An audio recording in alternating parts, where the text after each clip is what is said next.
some changes to the transfer portal windows. And this was something that had been in the works, I think, based on how head coaches had talked about it. The window previously, after the college football season ended, was 45 days. So you had 45 days to put your name in the portal. The portal could close, but you could still commit somewhere after the portal closed. But you had 45 days to jump in and find somewhere else to go. As of this morning, they have announced that the new ruling will be you have 30 days after the season ends. So they bumped that thing back 15 days. You still have that 2 weeks around spring practice, or after spring practice rather, to jump in the portal. But the thing that I think people are appreciating about this in the college football world is it's just less rigor on your staffs. Like, I've talked to some people in the personnel world, and they were saying, like, hey, I'm on vacation after the season, or I'm on vacation during the summer, and I got my coach blowing up my email and saying, hey, what about this kid that just jumped in the portal? Do we like him? Do we not like him? And you're like, Coach, I don't know. I'm in Cabo right now. But yeah, let me figure this out, put my vacation on pause, and find a way to get this done.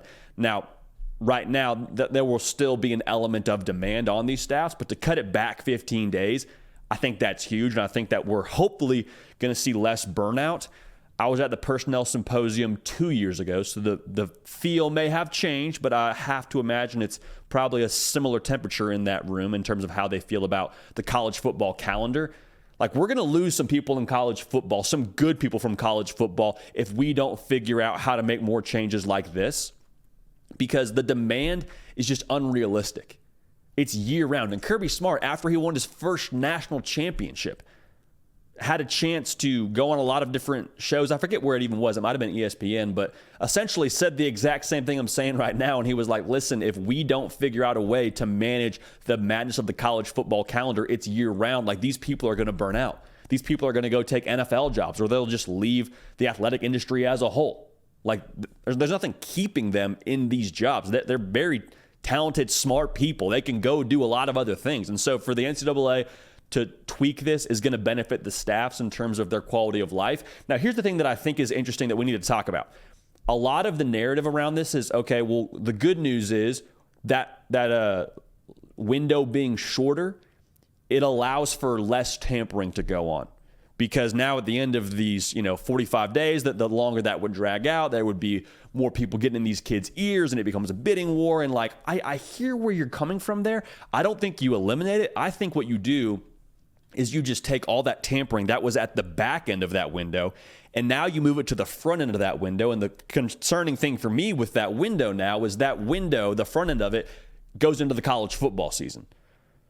Like, I don't think we're just taking care of a tampering issue. I think we're just moving where it would be, and it's going to be on the front end. You're going to get kids having phone calls from trainers and other coaches and whatever it ends up being. Like, I don't pretend to know exactly the specifics of this, but I promise you there will be people that will be in these kids' ears early and often, like week 10 of the college football season.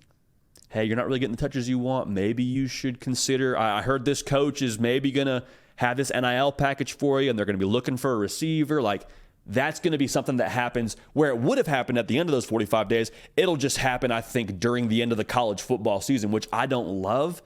It's unavoidable. I think there's probably a whole other conversation around how to come down on tampering in the college football world, and I don't pretend to have the answers for that. But right now, that's something that I think we're going to run into. It's great for the staffs in the sense that they won't have to have a 45-day window to work with, but you will, I think, have to defend against tampering during the season now, even more so than you already had to. Now, this was the thing that made me bitter about this whole conversation. Like, I love that this change was made for the sake of these staffs. I hope that we're able to negate some burnout for a lot of these college football personnel departments. The thing that's frustrating is this change was made like that. Right? Just a snap of the fingers. Hey, we don't like how it went last year. Let's tweak it this year. Let's make a change. Great. Good for everybody. Good for the NCAA.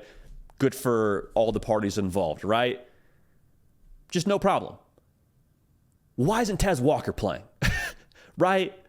Why can't we get Tez Walker eligible at North Carolina? That makes zero sense. For those of y'all that don't know about what's going on with Tez Walker transferred from I forget where he was at North Carolina A&T, then he transferred to North Carolina somewhere along the way.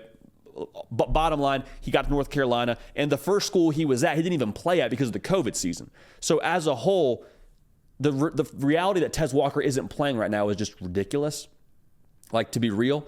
and the NCAA refuses to do something about it. And there's been a lot of prominent voices that have spoken up about this. There's a lot of people with microphones that have spoken up about this. There's a lot of coaches that have spoken up about this. Like, I don't understand why we can't get that kind of a thing done, but we can rearrange the whole calendar at the drop of a hat. What's going on there?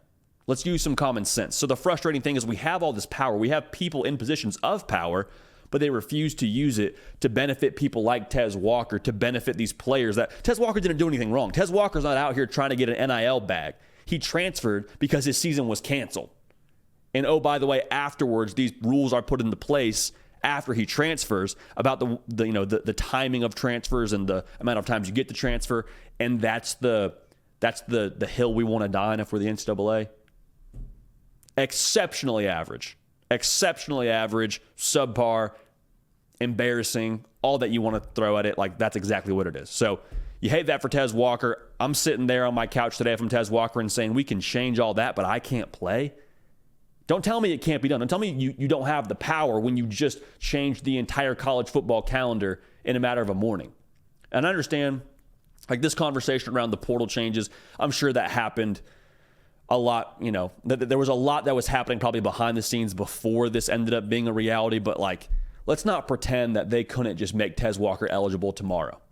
All right, so that's frustrating. I don't like it, but even so, good for the NCAA in some small part for making the changes to the portal. Hopefully taking some things off these staffs, but again, I think that tampering just gets bumped up in the calendar in terms of when it would happen. Was the end of the season, or end of that window rather, now it'll just happen towards the end of the season. So that's the transfer portal changes, and that's kind of where we stand right now as it pertains to the college football landscape. Hey y'all, thanks so much for watching. Subscribe to the channel here to make sure you don't miss an episode of The Hard Count. Also be sure to check out other videos on the On3 YouTube channel.